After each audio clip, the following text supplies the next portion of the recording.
Yes, Dr. House, thank you very much for that presentation. Let me ask you, I know that Josephus mentions specifically that after the destruction of Jerusalem, the ground was laid level where you would not have known that anything had ever been there before, and seems to be a very precise fulfillment of a couple of passages in the Gospels. One of them in Luke chapter 19 is talking about the city. Luke chapter 19, verse 44, but in Matthew 24, it's talking about the temple using the same terminology, not one stone will be left upon another. Now, Josephus also mentions that the Romans specifically left 3 towers standing of the city so that the people who came thither afterward would be able to see what a magnificent place had been destroyed. What is your feeling about the precision of the prophecies that not one stone will be left upon another, one of them applying specifically to the city, the other one to the temple?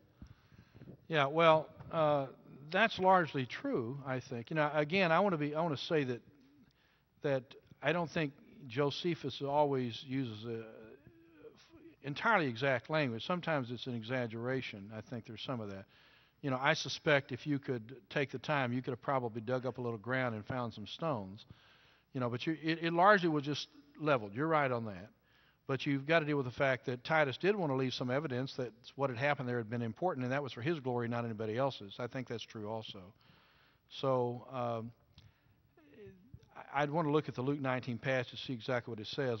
But it is true that Jerusalem was largely leveled, but they did leave some walls up that we know of. And you can even go into some of the places were later on built up by the Muslims and by the Byzantines and other people along the way. There are lower stones that you can find not only on the western wall but around that, you know, they didn't dig these things up necessarily and get rid of them. They just largely sort of scraped off the top. And I think that is true. Is that what you're saying? Well, pretty much. I understand that the Temple Mount today is simply the foundation of the temple, and so in your estimation, would the stones pretty much have been leveled of the temple? On top of the Temple Mount? Yes. Everything on top of that's gone. Yes. Now, I don't think that's an issue. The question in my mind is on the city itself that surrounded the whole Temple Mount. Yeah. To what degree was the destruction of that city, and it was largely leveled also. Same terminology used on the city in Luke chapter 19, verse 44, not one stone left upon another, and I was aware of at least the towers were left standing. Yeah, well, the towers were, but he did that, and also a portion of what we think is a western wall. When you look at how those stones were pushed over the side, I mean, portions of the western wall today clearly are going back to the 1st century. So he didn't knock out everything. He left part of that standing for the purpose of demonstrating how great the place was that he conquered, and so that's connected to that.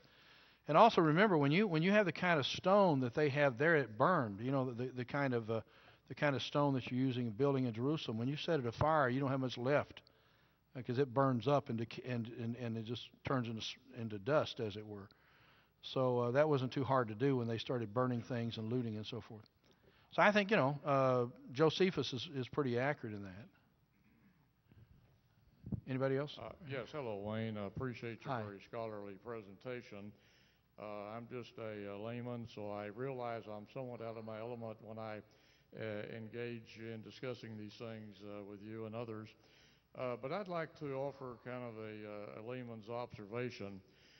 When you read prophecy, all the prophets, starting with Isaiah coming forward through Zechariah, you will see, with maybe 1 or 2 exceptions, that all of those prophetic accounts are leading to the events leading up to the establishment of the millennial kingdom. They're concerned with that. I mean, that, as I understand it, that is God's major goal for the end of human history, is to bring us into that golden age of the millennial kingdom.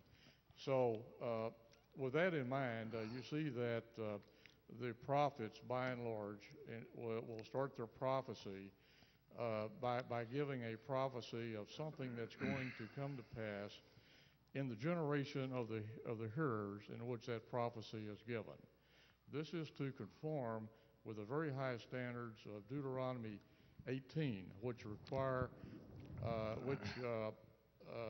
give the definition of who is truly speaking for God, who is raised up of God.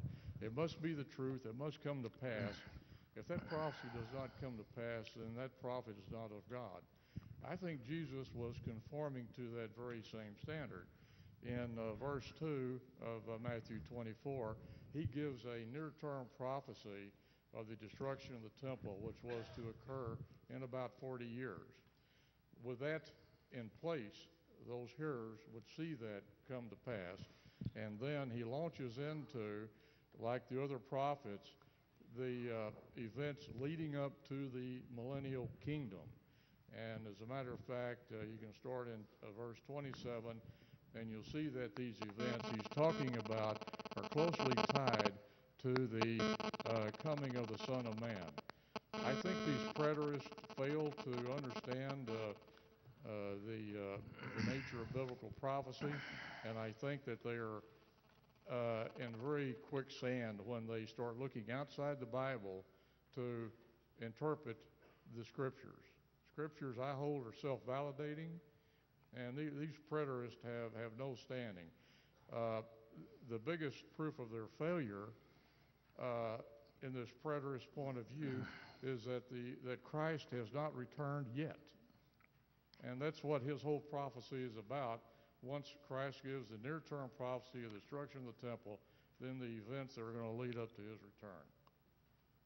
They completely miss everything. Yeah. Well, I concur.